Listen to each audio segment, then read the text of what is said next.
حسین رضی اللہ تعالیٰ عنہ کے پاس خطوط کا تانتا بنا ہوا تھا، کوفے سے لوگ خط لکھ رہے تھے، آئیے آئیے آئیے، ہم آپ کے ہاتھ پر بیعت کریں گے، ہم آپ کے ہاتھ پر بیعت کریں گے، ہم آپ کے ہاتھ پر بیعت کریں گے۔ یہی وہ کوفہ جو حضرت علی کا دارالخلافہ رہا تھا اور جو پھر سبائیت کا گڑھ بن گیا تھا۔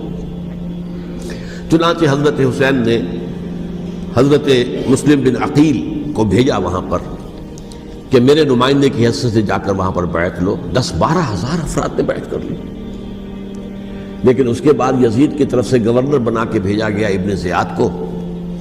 ابن زیاد نے آ کر جو تشدد کیا اور سختی کی تو سب کے سب بیعت توڑ کر اور سب منحرف ہو گئے۔ مخلصین تو وہ تھے نہیں، الکوفی لایوفی، کوفی جو ہے وہ تو کوئی وعدہ وفا کرنے والا ہوتا ہی نہیں، بیعت توڑ دی۔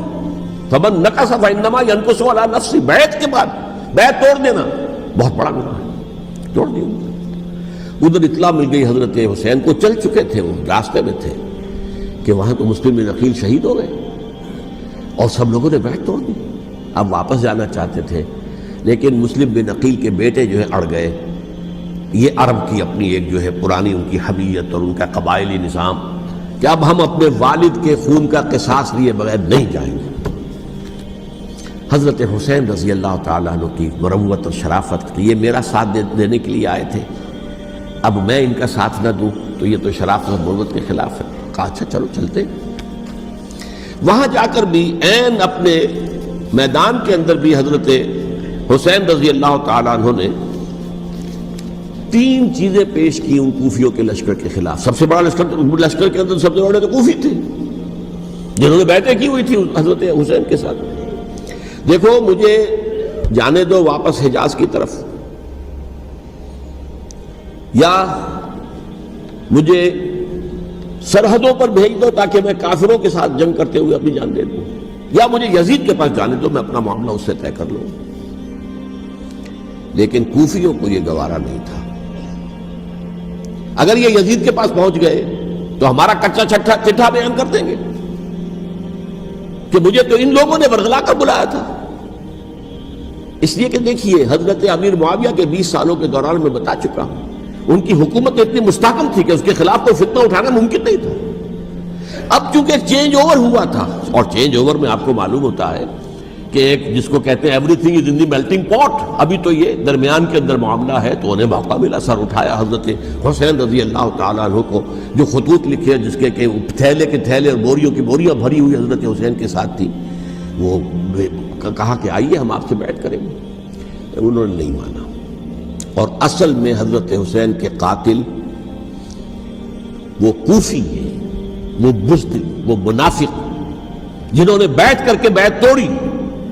اور اب وہ آ گئے کہ اگر یہ حسین رضی اللہ تعالیٰ عنہ بچ کر کہیں یزید کے پاس پہنچ گئے تو پھر ہمارا کچا چٹھا جو ہے وہ سامنے آ جائے گا اور ہماری پھر شامت آ جائے گی۔ لہذا انہوں نے قتل کیا حضرت حسین کو رضی اللہ تعالیٰ۔ ایک بات جو علامہ ڈاکٹر قلب صادق نے فرمائی، اور مجھے میرے علم میں یہ بات پہلے نہیں تھی، وہ یہ کہ حضرت حسین کے قتل کا فتویٰ ایک بہت بڑے مفتی نے دیا تھا۔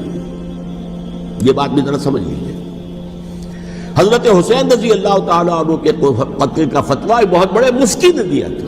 کیوں دیا تھا؟ اس لیے کہ حضور کی احادیث موجود ہیں کہ جب ایک شخص کی ایک خلیفہ کی بیعت ہو جائے تو دوسرا اگر کھڑا ہو تو اسے قتل کر دو، کھلی حدیث۔ اسی لیے ایک بہت بڑے مفسر بھی ہیں، فقیہ بھی ہیں، قاضی ابن العربی رحمۃ اللہ علیہ، ایک ابن عربی ہیں الف لام کے بغیر، ابن عربی، وہ بہت بڑے صوفی ہیں، فلسفی ہیں، اندلس کے ہیں۔ یہ قاضی ابن العربی ہیں جنہوں نے قرآن کی ایک تفسیر لکھی ہے اس اعتبار سے کہ صرف ان آیات کی تفسیر جن سے کہ فقہی احکام جو ہے ان کا استنباط ہوتا ہے۔ یہ 2 تفسیریں اس طور سے لکھی گئی ہیں قرآن مجید کی، احکام القرآن ان کا نام ہے دونوں کا، جن میں سے ایک جو ہے قاضی ابن العربی کی ہے۔ ان کا ایک جملہ نقل ہوتا ہے، قتل الحسین بسیف جدہ، حسین قتل ہو گئے اپنے ہی نانا کی تلوار سے۔ وہ تلوار کیا تھی؟ جب کسی کی بیعت ہو چکی ہو پھر کوئی کھڑا ہو مدعی خلافت، قتل۔